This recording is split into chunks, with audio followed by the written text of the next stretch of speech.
Assalamualaikum Ya. warahmatullahi wabarakatuh. Salam warahmatullahi wabarakatuh. Ya, makasih Ibu udah Ya, mau sama-sama. meluangkan waktunya, Ya. mau wawancara sebentar Bu ya, Ya. mengenai bagaimana sih Ibu cara untuk mengambil keputusan kebijakan Ibu kemarin ketika PPDB di Kenari Ibu. Boleh dijelasin kemarin itu PPDB di Kenari bagaimana? Ya, alhamdulillah kemarin PPDB Desa Kenari sudah bisa dilaksanakan ya apa yang harus dari dinas. Jadi di SD Kenari itu PPDB-nya berjalan dengan lancar dari mulai tanggal 3, guru-gurunya juga ikutin ya. Kita dibagi ini dibagi posisi gitu tuh ya untuk hari ini siapa bagi ibu gitu tuh. Pembagian tugasnya ya, tugas dari PPDB gurunya itu. Jadi karena di kampung Kenari ini satu kampung ya banyak gitu. Jadi sedikit ada 2 orang, sehari itu 3 orang gitu, semua berat gitu ya ya. Karena di Kenari ini mungkin KB-nya berhasil. Tadi mau dapat ya sampai terakhir itu dapat 27 Bu ya. Kalau Kenari itu satu ada ya. kampung aja ya Satu Bu ya. kampung yang nggak ada yang dari mana-mana. 27 dari kriteria penerimaan Bu, kan ada batasan usia ya Bu ya, Iya, 6 yang tahun. harusnya 6 tahun, 7 tahun ya. Ada misalnya beberapa anak yang mungkin belum memenuhi persyaratan, gimana Bu dari sekolah? Ya di situ kan ada kalau yang memang udah pas 6 tahun kan ada tan hijau ya, ada kalau Ada kuning tuh grafiknya. ada grafik. Kalau kuning tuh mungkin kurang ya, apalagi kalau merah kan nggak bisa ya. Saya ambil ada murid yang kurang gitu ya umurnya, Iya. karena Di anaknya data iya, ini ada 7 Bu ada ya. 7 iya. 7 anak yang kurang dari 6 tahun.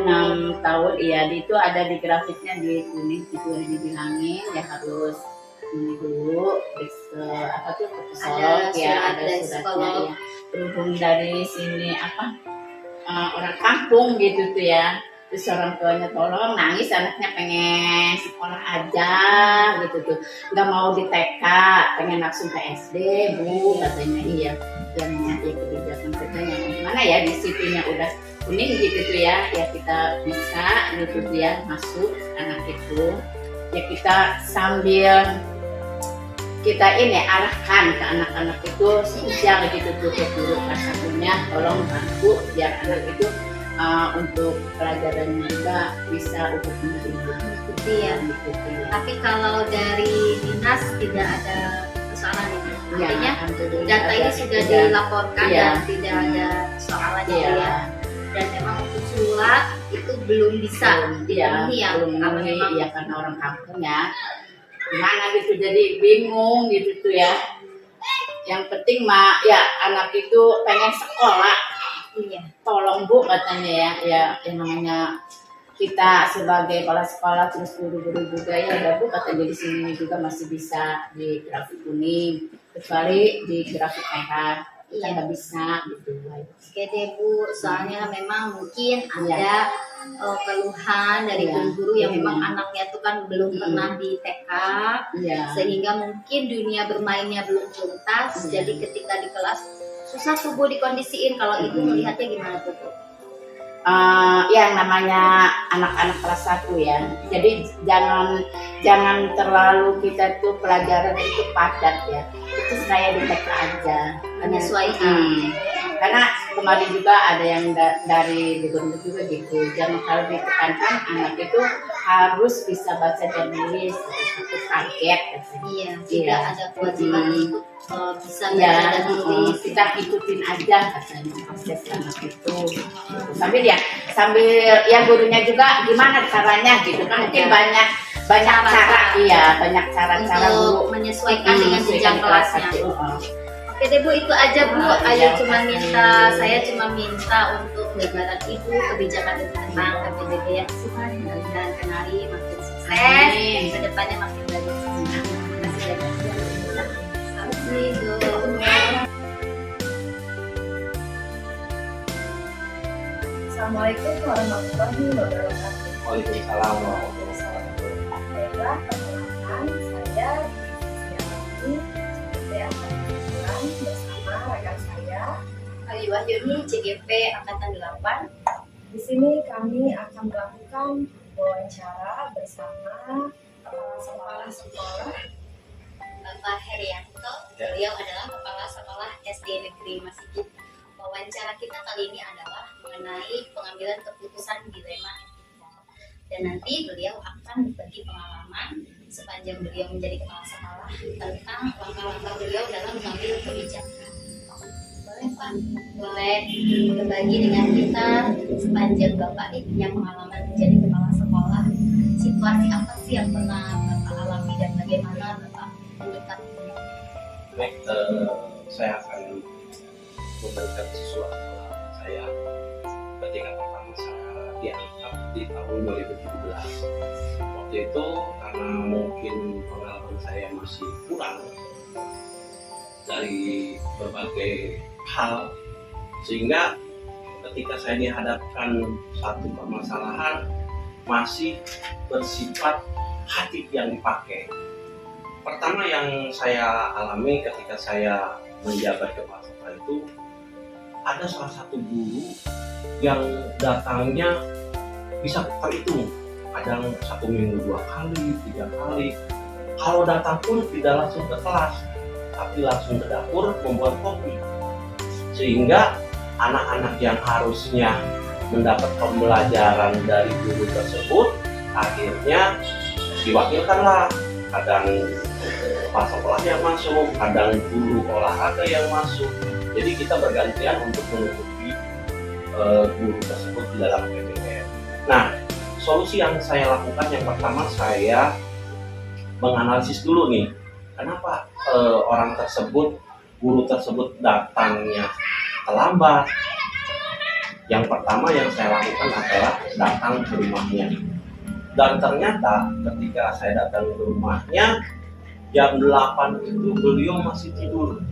Nah, ketika saya tanya ke tetangganya, ternyata beliau tersebut mempunyai pekerjaan yang di luar pekerjaan sebagai PNS.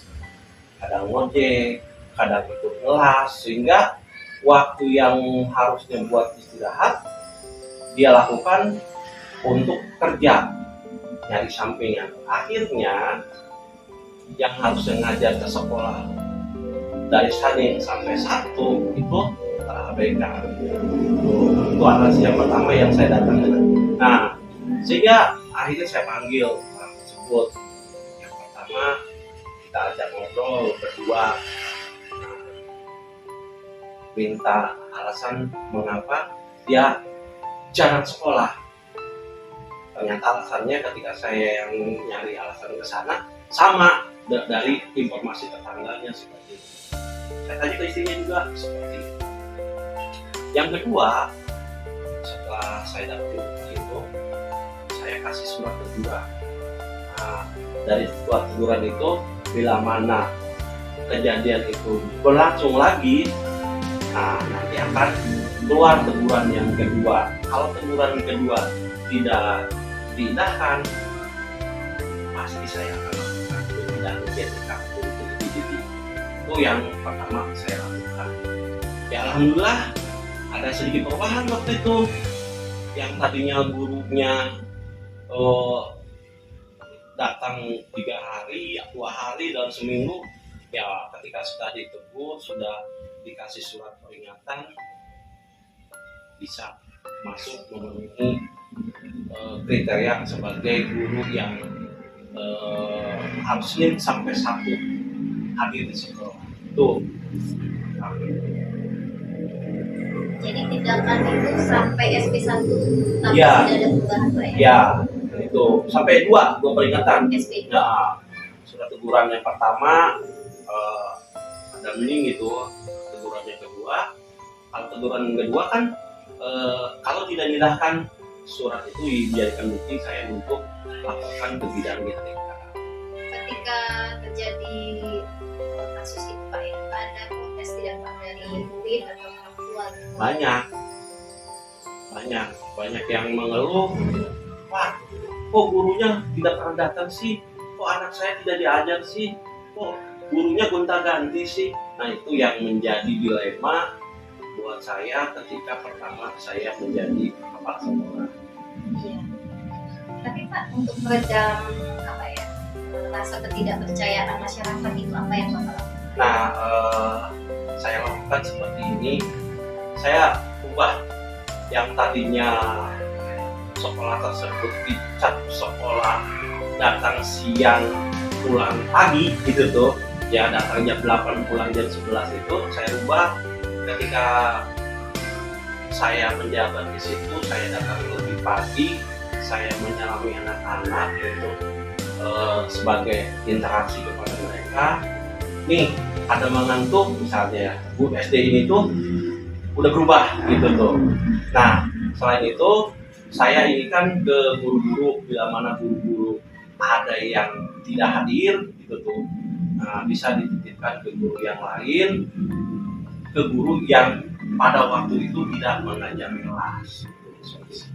Nah, yang ketiga, saya panggil juga ketua komite, saya ajak ngobrol gitu tuh, untuk membahas bagaimana supaya yang tadinya sudah dicap kurang bagus tuh, nih Pak Ketua Komite, ada perubahan tidak? Nah, akhirnya dari kegiatan-kegiatan yang saya lakukan, terus setelah itu ada berbagai kegiatan lomba dengan meraih hadiah di kejuaraan tersebut, baru percaya nih bagi SD yang saya Sudah pimpin itu banyak ada perubahan. Jadi masalah kedisiplinan dan kurangnya kepercayaan masyarakat itu sudah umum Iya, ya terjadi Bapak di sini. Iya. Hanya yang spesifik yang paling disorot itu satu. Ya, guru kelas 4 itu tuh yang jarang datang.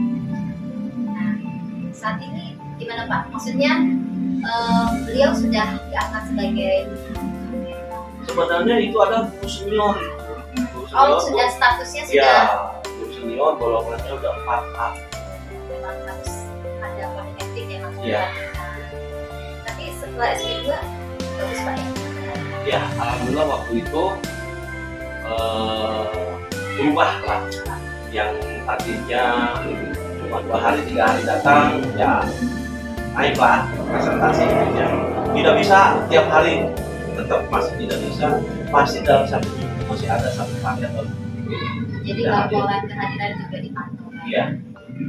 Alhamdulillah sudah berbagi pengalamannya, jadi kita tahu bagaimana langkah-langkah yang harus ditempuh kepala sekolah dalam menghadapi situasi demikian Pak ya. Terima kasih banyak untuk sudah berbagi pengalaman, ilmu dan wawasannya kepada kita, bermanfaat. Itu saja wawancara kita sudah selesai. Terima kasih banyak Pak. Sama-sama. Assalamualaikum warahmatullahi wabarakatuh. Waalaikumsalam. Assalamualaikum warahmatullahi wabarakatuh, Bapak. Alhamdulillah, saya menyebutkan saya di kelas 9 sekarang dan saya mau izin Pak melakukan pembacaan KM. Sekiranya Bapak mungkin punya pengalaman sepanjang Bapak menjadi kepala sekolah di sini dalam menghadapi situasi yang terkait dengan murid sendiri atau bahkan guru yang kasus-kasus yang menghadapi beberapa kelemahan yang terjadi. Bagaimana sih Bapak mengambil keputusan untuk menghadapi situasi kasus apa yang bisa Bapak lakukan? Tentu dalam pengambilan keputusan ya, kasus yang ada yaitu siswa kemudian murid atau juga adalah bagaimana kita bisa mengambil simpati lebih kita bisa berdasar pelajaran dari sekolah, kemudian juga kita bisa mencari solusi atau hasil akhir yang terbaik baik buat sekolah maupun untuk yang terkait yang itu siswa, guru atau bahkan murid. Contoh kasus yang Bapak hadapi apa? Salah satunya mungkin ya, salah satu di antaranya kasus siswa mungkin ya, kasus siswa, kemudian pasti terlibat orang tua dalam pembicaraan siswa ya. Misalkan siswa tersebut apa ya, ketika di rumah misalkan, jadi nggak nurut tuh sama orang tua kan, tapi ketika di sekolah nurut gitu. Jadi peraturan apapun yang disampaikan guru itu selalu diikuti gitu. Tapi kalau di rumah itu selalu tidak menuruti gitu. Kalau kemudian orang tuanya kan sering komplain, sering apa namanya, memberikan saran, memberikan apa namanya, agar si anak itu bisa mengikuti gitu apa yang disampaikan oleh orang tuanya gitu. Nah, itu kan masalah ya. Jadi bagaimana kita sebagai pihak sekolah juga harus betul-betul hati-hati ya. Jangan sampai kita juga terlalu dalam gitu kan. Nah, sebenarnya masalahnya kan di dalam rumah kan, bukan di sekolah. Tapi kalau orang tua ini selalu langsung gitu membantu pada sekolah.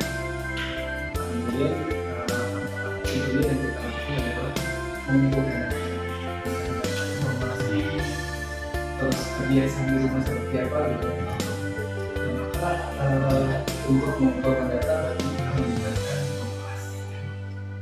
kelas, kemudian juga guru BK gitu ya, untuk menelusuri sebenarnya seorang anak ini kenapa ketika di sekolah baik gitu ya, tapi ketika di rumah itu kadang-kadang kalau katanya kalau misalkan belum 3 kali 5 kali disuruh itu belum berdiri gitu ya, malah sampai dengan nada yang keras gitu kan gitu.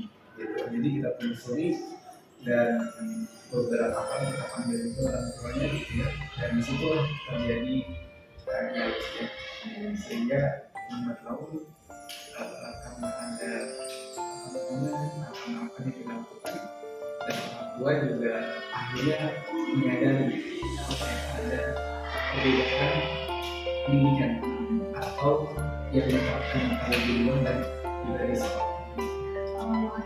Lebih spesifik sikap anak yang ditujukan ke orang tua, bisa dalam hal apa yang memang ini menurut orang tua anak ini sudah melakukan apa ya, kesalahan yang menurut beliau fatal. Salah satu sifatnya mungkin mengandaikannya. Jadi ketika orang tua menurut misalkan mencuci gitu, itu disuruh beli sesuatu tidak melakukan, disuruh sholat misalkan harus beberapa kali gitu. Jadi kadang-kadang itu yang membuat orang tuanya nangis, kemudian turun juga di sekolah seperti ini gitu. Jadi itu yang membuat orang tua terkadang merasa ada sesuatu ada masalah di anak tersebut. Tidak bisa jangkau. Ya walaupun tidak bisa jangkau, dan kita juga kan kayak ada dilema ya, karena itu kan wilayah orang tua di rumah gitu kan. Tapi secara pendidikan di sekolah baik-baik saja gitu ya. Makanya kita perlu ada tahapan-tahapan bagaimana menyelesaikan masalah ini tidak mengganggu rumah tangga keluarga gitu ya, tidak mengganggu suaminya dan keluarga di sana, tapi bisa berjalan baik. Begitu ya Pak ya. Tahapannya bisa dijelaskan pada spesifik. Jadi seorang anak ini kan memang dia lebih nurut kepada ayahnya daripada ibunya, sehingga kemudian kalau ayah tahu juga kan bakalan gitu ya, lebih gitu kan dalam kondisi seperti itu. Maka kita langkah-langkahnya adalah bagaimana bisa kita mengumpulkan data terlebih dahulu ya, melalui kelas, kemudian kebiasaan ketika belajar di sekolah seperti apa, kemudian kita panggil orang tuanya seperti apa kebiasaan di rumah, dan boleh jadi ibunda tersebut gitu ya sering menurut atau meminta tolong itu dengan ada yang tinggi, sehingga anak itu merasa tertekan, merasa nggak nyaman, sehingga ada sifat menurut.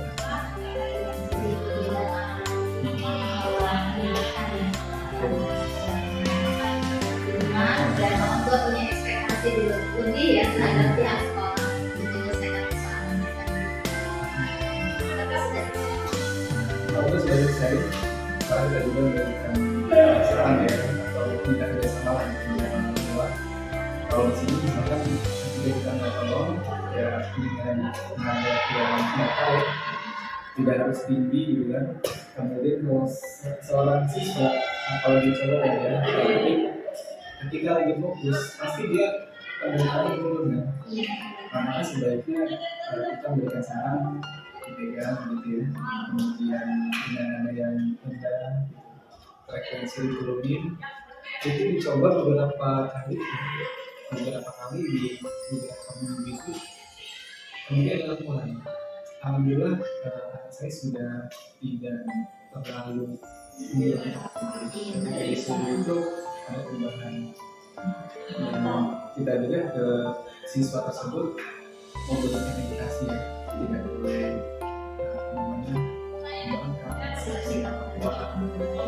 perilaku dan seterusnya. Jadi dua hal itu bisa terselesaikan dengan menimbulkan masalah pada suaminya, pada tetangganya dia. Jadi sebenarnya berjalan dengan baik. mungkin sudah Pak ya. Tapi kalau boleh tahu nih Pak ya, jalan siswanya masih di sekolah Pak? Siswanya sudah Alhamdulillah. Selesai tahun berapa Pak? tahun 2019. 2019.